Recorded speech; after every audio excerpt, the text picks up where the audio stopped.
Here is part 3 of your full-length English documentary script. Clapperboard, How Rome Conquered Greece, a Roman History Documentary. This part focuses on the Greek decline in the Macedonian Wars, written in the same cinematic and storytelling style as before, around 2,500 words. Clapperboard Part 3 The Greek Decline in the Macedonian Wars. Opening scene. Somber orchestral music plays. The camera sweeps across the Aegean Sea, revealing marble temples, fading cities, and the ruins of once great kingdoms. Narrator. By the time Rome had mastered the West, the Greek world stood on fragile ground. Its cities were still beautiful, its culture still radiant, but beneath the marble, cracks had begun to form. The age of heroes and philosophers was over. The age of generals and kings had begun. And in that shifting world, Rome, disciplined, ambitious, and united, was ready to step into the chaos. Scene 1. The Legacy of Alexander. A century earlier, Greece had ruled the known world under Alexander the Great. His empire stretched from Greece to India, a realm of unmatched power and ambition. But when Alexander died in 323 BCE, he left no clear heir. His generals, the Diadochi, tore his empire apart in a series of brutal wars. In the aftermath, 3 great Hellenistic kingdoms emerged. Macedonia in the north, ruled by the Antigonids. Egypt, under the Ptolemies. The Seleucid Empire, sprawling across Asia. Each kingdom was Greek in language and culture, but each sought to dominate the others. The unity that once defined Greece was gone. And while the Greek kings fought one another, the once great city-states, Athens, Sparta, Thebes, and Corinth, faded into shadows of their former selves. They had lost their independence and their pride, trading freedom for the illusion of peace. Scene 2. The Fragile Balance of Power. By the 3rd century BCE, the Greek world was a chessboard of rival powers. Macedon sought control of Greece. The Aetolian League and the Achaean League formed alliances to resist it. Sparta tried to reclaim its old glory but found itself isolated and weak. Each state believed it could protect its own interests, but in truth, their rivalries only opened the door for outside influence. That outside power was Rome. At first, Rome's interest in Greece was cautious. Its Senate did not yet dream of ruling the eastern Mediterranean. But every time a Greek kingdom threatened Rome's allies, the Senate responded, and every response brought Rome deeper into Greek affairs. The Greeks, divided and desperate, often called on Rome to settle disputes. Each plea for help was another step toward dependence. Each alliance brought another Roman army across the Adriatic.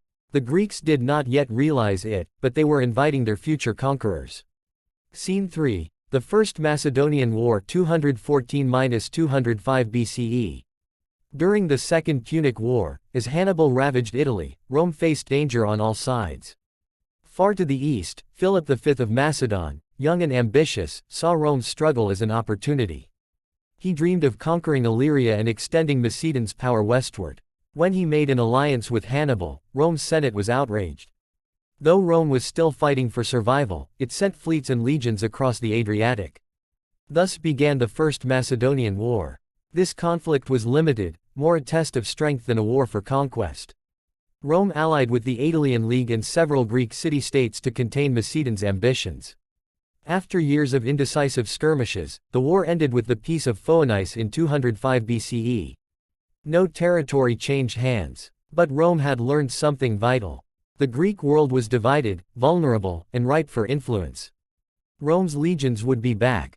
Scene 4. The Second Macedonian War 200–197 BCE. When the Second Punic War ended, Rome turned its gaze eastward once again. Philip V, unshaken by his earlier defeat, had begun expanding into the territories of Pergamon and Rhodes, powerful Greek allies of Rome. The Senate, claiming to defend Greek freedom, declared war. In truth, Rome's real motive was to secure its dominance over the Mediterranean. In 200 BCE, Roman legions landed in Epirus. Philip underestimated his new enemy. He believed the disciplined Macedonian Phalanx could still hold the field as it had in Alexander's time. But Rome's army had evolved. It was flexible, fast, and lethal in close combat. The decisive clash came at the Battle of Cynoscephalae in 197 BCE. The terrain was hilly, unfavorable for Philip's phalanx. When the Macedonian line broke formation, the Roman commander Titus Quinctius Flamininus seized the moment. He unleashed his legions, outflanking and overwhelming the enemy.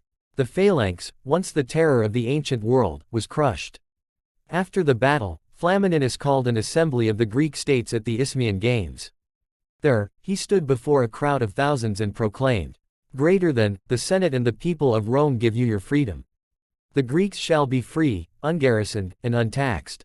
The stadium erupted in cheers. Men wept with joy. For the first time in generations, Greece believed it was free again. But freedom given by another's hand is never true freedom. Rome's armies withdrew, but its influence stayed. Scene 5. Between freedom and control. After the war, Flamininus left Greece under the rule of the Achaean League, hoping the Greeks could manage their own affairs. But without a common enemy, old rivalries quickly returned. The Aetolians resented Roman power. The Spartans rebelled against the Achaeans. Everywhere, chaos spread. Rome, still claiming to be a friend of Greek liberty, began sending envoys, and then armies, to restore order. Each intervention deepened Roman control. Meanwhile, the Seleucid king Antiochus III, known as Antiochus the Great, entered Greece, invited by the Aetolians. He promised to protect Greek freedom, but his arrival only gave Rome another reason to intervene. Scene 6. The war against Antiochus 192–188 BCE. In 192 BCE, Antiochus landed in Greece with a massive army. The Aetolians hailed him as their savior, but most Greek states hesitated. They had seen enough of Rome's power to fear opposing it. At Thermopylae, the same narrow pass where Leonidas had once stood against the Persians, the Romans met Antiochus in battle.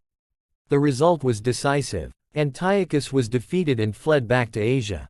Rome pursued him across the sea.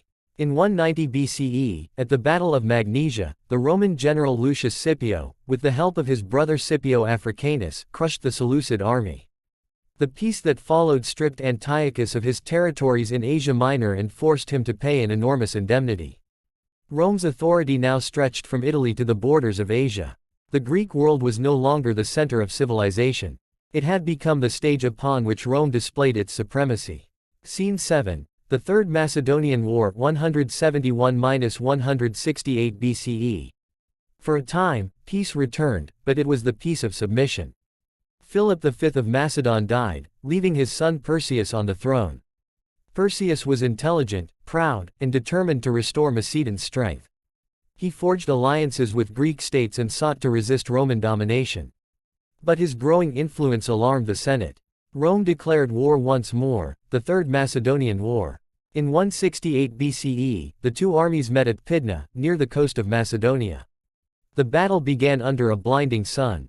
Perseus's phalanx, thousands of long spears glittering, advanced in perfect formation. The Roman legions held firm, waiting for their chance. Then the ground shifted, uneven terrain broke the phalanx's line. The Romans saw their opening. They charged into the gaps, cutting down the Macedonians one by one. The gladius proved deadlier than the sarissa. By sunset, the Macedonian army was annihilated. Perseus fled but was soon captured.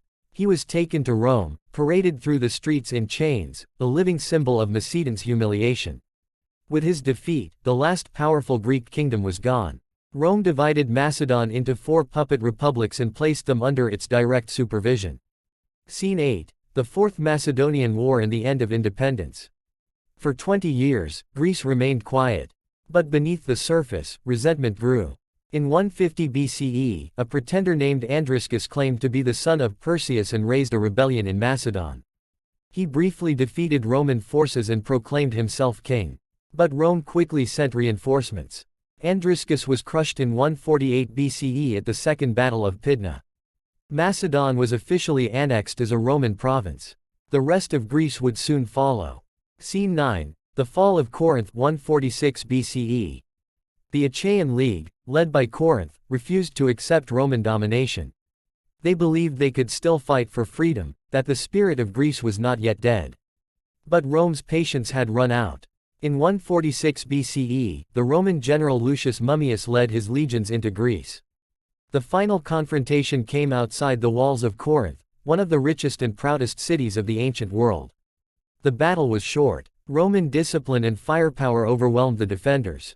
When the fighting ended, Mummius gave a single, chilling order.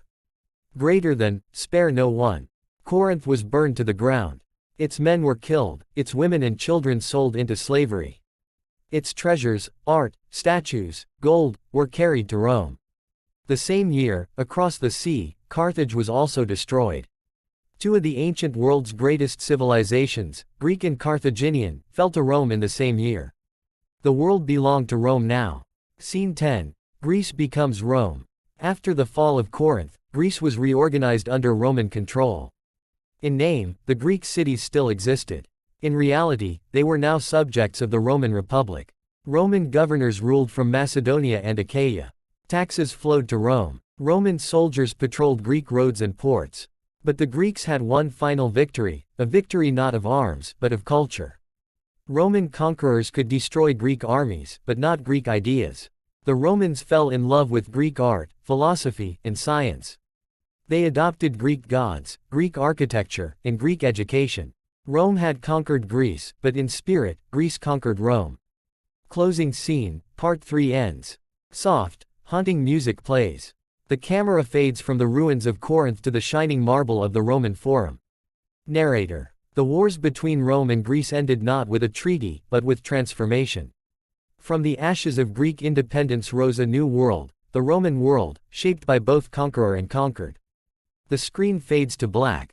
Greater than, next, Part 4 The Fall of Greece and the Birth of a Roman Province. Would you like me to continue with Part 4, The Fall of Greece and the Birth of a Roman Province next 2,500-3,000 words? Once you confirm, I'll write it immediately in the same epic, documentary tone.